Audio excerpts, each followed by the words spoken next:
Hello friends, मैं हूं doctor Shah Adnan और आप सभी का स्वागत है मेरे अपने यूट्यूब चैनल पर। दोस्तों, इस दुनिया की 12% आबादी ऐसी है जिसके पास बच्चे नहीं हैं, जो कि इनफर्टिलिटी से जूझ रहे हैं, बच्चे नहीं हैं। और इन 12% में से ज़्यादातर तादाद मोर देन 50% इनफर्टिलिटी की या बच्चे ना होने के जो जिम्मेदार हैं वो पुरुष हैं।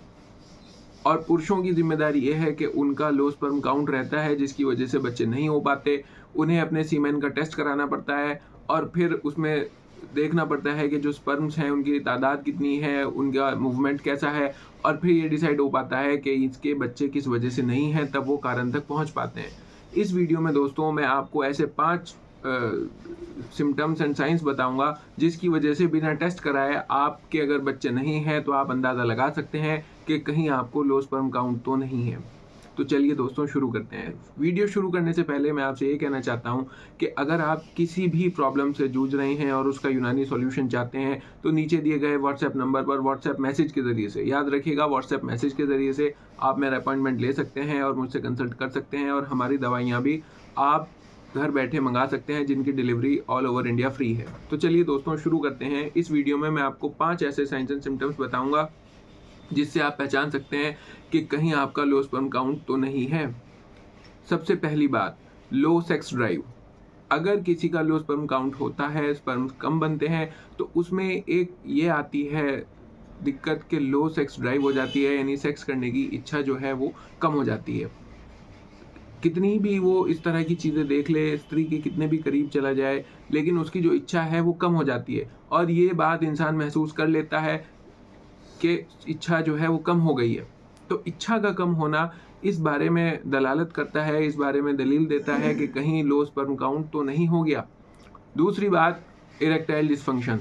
दोस्तों, इरेक्टाइल डिसफंक्शन इस तरह का होता है कुछ कि जिसमें इंसान इरेक्शन ही नहीं आ पाता किसी भी मर्द को, और अगर आता भी है तो औरत के अंदर जाने से पहले ही वो डाउन हो जाता है।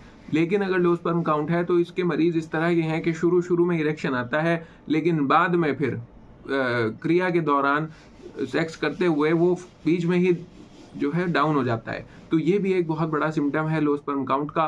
लो स्पर्म काउंट में ऐसा नहीं है कि इरेक्शन आता ही नहीं, इरेक्शन आता है, लेकिन उस तरह से नहीं आता जिस तरह से आना चाहिए। शुरू में आएगा लेकिन बाद में इरेक्शन खत्म हो जाएगा पूरा सेक्स होने से पहले ही। तीसरा दोस्तों जो इसका एक आप सिम्टम महसूस कर सकते हैं वो ये है कि जो लोग लो स्पर्म काउंट से ग्रसित हैं वो ये पाएंगे कि उनकी बॉडी पर फेशियल हेयर ख़ास तौर से और जो चेस्ट पे हेयर्स होते हैं वो कम हैं। अगर आपके ख़ानदानी हिस्ट्री नहीं है कम फेशियल हेयर की या कम चेस्ट के हेयर्स की, तो फिर समझ लीजिए कि आपको लो स्पर्म काउंट हो सकता है, क्योंकि ये जो हमारे चेहरे पे बाल हैं या मर्दों के छाती पे बाल हैं, ये दरअसल एक हार्मोन होता है टेस्टोस्टेरोन, जिसकी वजह से ये आते हैं। तो कभी कभी टेस्टोस्टेरोन की कमी की वजह से ये दाढ़ी के बाल या चेहरे के बाल या छाती के बाल ये जो हैं ख़त्म होने लगते हैं, कम होने लगते हैं, और ये भी एक तरफ इशारा करता है कि कहीं इस मरीज़ को लो स्पर्म काउंट तो नहीं है।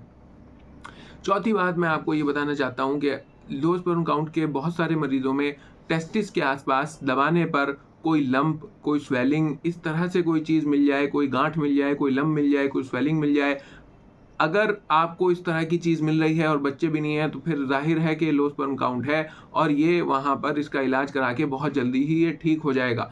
तो इस तरह के मरीज़ों में लो स्पर्म काउंट के इस तरह का लंप मिलना, स्वेलिंग मिलना या कोई गांठ मिलना, ये भी बहुत कॉमन है और इस तरह की चीज़ें भी मिलती रहती हैं। और आखिरी बात जो दोस्तों इसका सिम्टम आता है वो ये है कि बहुत सी मरतबा लो स्पर्म काउंट के मरीज़ों में टेस्टिस के अंदर भारीपन महसूस देता है। ये वेरिकोसील की वजह से हो सकता है, जहाँ पे बॉडी के अंदर स्पर्म बन तो पूरे रहे हैं लेकिन वो बॉडी से बाहर नहीं आ पा रहे। जब इजैक्यूलेट होता है तो उसमें स्पर्म नहीं आ पा रहा है। इसका जो सही होना है वो कंपैरेटिवली ज़्यादा आसान है। और अगर किसी भी इंसान को टेस्टिस के अंदर भारीपन महसूस दे तो बहुत मुमकिन है कि उसको वेरिकोसील हो, और बहुत मुमकिन है कि इस वेरिकोसील की वजह से ही उसका लो स्पर्म काउंट हो और फिर उसी वजह से उसके बच्चे ना हो रहे हों। दोस्तों, इन वीडियोज़ में मैं आपको एजुकेट करता रहता हूँ, ख़ास तौर से सेक्सुअल प्रॉब्लम्स के रिलेटेड, और यूनानी पैथी में इनका बहुत ही अच्छा इलाज है, बहुत ही कारगर इलाज होता है। यूनानी पैथी हज़ारों सालों से प्रैक्टिस हो रही है और ये उन चीज़ों का इलाज यहाँ पे होता है जहाँ पर बहुत सारे एलोपैथिक डॉक्टर्स जिन मर्दों को लाइलाज कह देते हैं, वहाँ भी हमारे पुराने हकीम और हमारे अतिब्बा उनका इलाज करते आ रहे हैं और उनकी रविश पर हम चल रहे हैं और हम भी इस तरह की बीमारियों का इलाज कर रहे हैं। तो बस अगर आपके घर में भी कोई इस तरह का बीमार है, इस तरह की प्रॉब्लम से ग्रसित है, तो आप भी नीचे दिए गए व्हाट्सएप नंबर पर व्हाट्सएप मैसेज के ज़रिए से मेरा अपॉइंटमेंट ले सकते हैं और मुझसे कंसल्ट कर सकते हैं और अपनी प्रॉब्लम्स का यूनानी सॉल्यूशन जान सकते हैं, ढूंढ सकते हैं। बाकी दोस्तों, अगर आप चाहते हैं कि मैं किसी स्पेसिफिक टॉपिक पर वीडियो बनाऊं तो मुझे कमेंट करके ज़रूर बताइएगा। और इसमें मैं 5 बातें दोबारा से रिपीट कर दूं ये वीडियो ख़त्म करने से पहले कि नंबर 1 उसका जो है लो सेक्स ड्राइव हो जाएगी, सेक्स की इच्छा कम हो जाएगी। नंबर 2 इरेक्टाइल डिसफंक्शन आएगा, इरेक्शन जो है वो आएगा लेकिन बहुत जल्दी चला जाएगा। तीसरा फेशियल हेयर या चेस्ट के हेयर उसके कम हो जाएंगे। चौथा उसके टेस्टिस के आसपास कोई लंप, स्वेलिंग या फिर इस तरह की कोई गांठ मिल सकती है। और पांचवा उसके टेस्टिस में भारीपन मिल सकता है। तो ये 5 सिम्टम हो सकते हैं लो स्पर्म काउंट के, आप देख लीजिएगा। और बाकी आप इस बारे में क्या सोचते हैं मुझे कमेंट करके ज़रूर बताइएगा और अपना बहुत बहुत ख्याल रखिएगा। मिलते हैं नेक्स्ट वीडियो में, तब तक के लिए बाय।